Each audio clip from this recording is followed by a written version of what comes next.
Hoy, en Detrás del Icono Televisión, Kurt Cobain comienza así. El 8 de abril de 1994, el mundo se detuvo. Un electricista que iba a instalar un sistema de seguridad en una casa de Seattle miró por la ventana del invernadero y vio algo que creyó que era un maniquí en el suelo Paronó, Low Era. Era la voz de una generación. Era el chico que no quería ser rey. Kurt Cobain había partido. La versión oficial llegó rápido en Kurt. Había decidido poner fin a su camino por voluntad propia en caso cerrado, pero para millones de fans y más inquietante aún, para el propio investigador privado contratado por su esposa, las piezas del rompecabezas nunca terminaron de encajar. ¿Por qué había inconsistencias en la carta de despedida? ¿Qué pasó realmente en esos días perdidos, donde nadie supo dónde estaba? Y lo más importante, ¿fue realmente una decisión solitaria?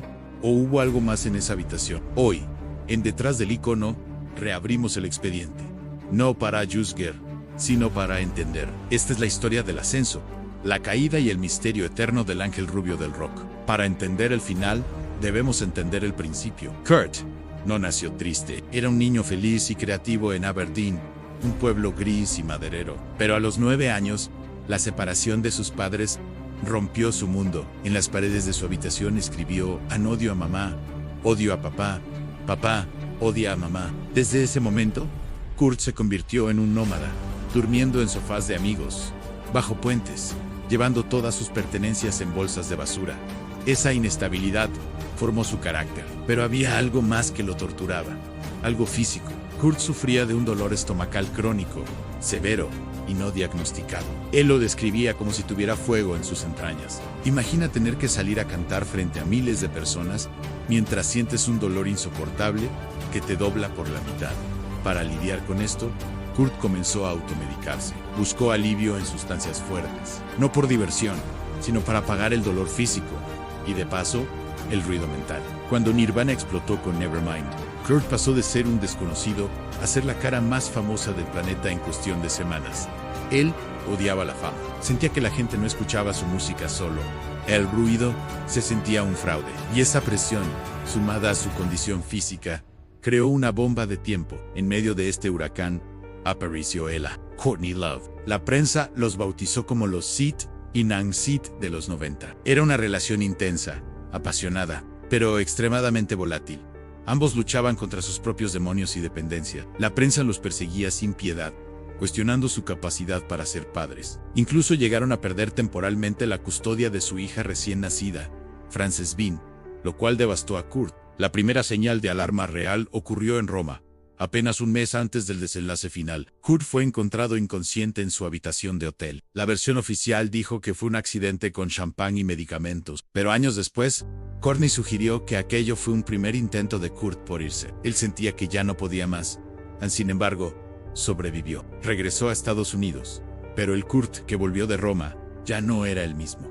Estaba desconectado, sombrío y asustado. Aquí comienza el verdadero misterio. A finales de marzo, Kurt entra en un centro de rehabilitación en Los Ángeles. Parecía que quería limpiarse, pero el 1 de abril hace algo inesperado. Sale al patio a fumar, salta una valla de 2 metros y escapa. Toma un avión de regreso a Seattle. En ese vuelo, se sienta casualmente junto a Duff McKagan, bajista de Guns en Roses and Duff.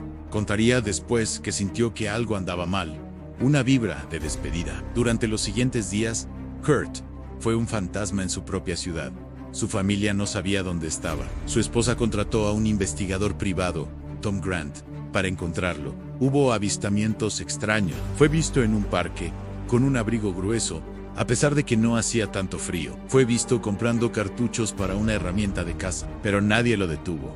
A nadie sabía que esos eran sus últimos pasos. Se encerró en el invernadero que estaba encima del garaje de su casa, y allí, en soledad, ocurrió el desenlace.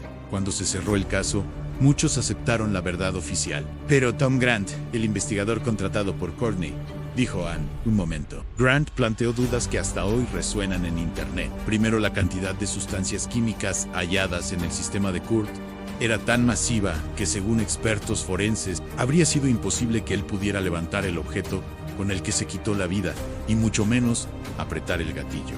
Debería haber estado incapacitado instantáneamente. Segundo, la carta. La mayor parte del texto parece una carta de despedida de la industria musical, anunciando que deja la banda no la vida. Pero las últimas 4 líneas cambian drásticamente el tamaño de la letra y el tono. Algunos peritos caligráficos han sugerido que esas líneas finales pudieron ser añadidas por otra persona. Y tercero, no había huellas claras en el instrumento fatal. ¿Cómo es posible usarlo sin dejar marcas? Estas preguntas no tienen respuestas oficiales. La policía de Seattle revisó el caso años después y mantuvo su conclusión. Kurt tomó su propia decisión. Pero la sombra de la duda nunca se ha disipado del todo. Más allá de cómo sucedió, la realidad es que el mundo perdió a un artista irrepetible. Kurt sentía demasiado. Sentía el dolor del mundo y el suyo propio sin filtro. En su nota citó una canción de Neil Young: "Es mejor quemarse que apagarse lentamente". Kurt ardió intensamente y se consumió frente a nuestros ojos. Hoy, su legado no es solo la música, sino la importancia de hablar sobre la salud mental y el dolor emocional antes de que sea tarde. ¿Tú qué piensas? ¿Crees que la historia oficial es toda la verdad? ¿O hay piezas que faltan en este rompecabezas? Déjame tu teoría en los comentarios, siempre con respeto. Si te ha atrapado este misterio, dale like y suscríbete a Detrás del Icono Televisión. La próxima semana analizaremos a otro gigante con un final inesperado.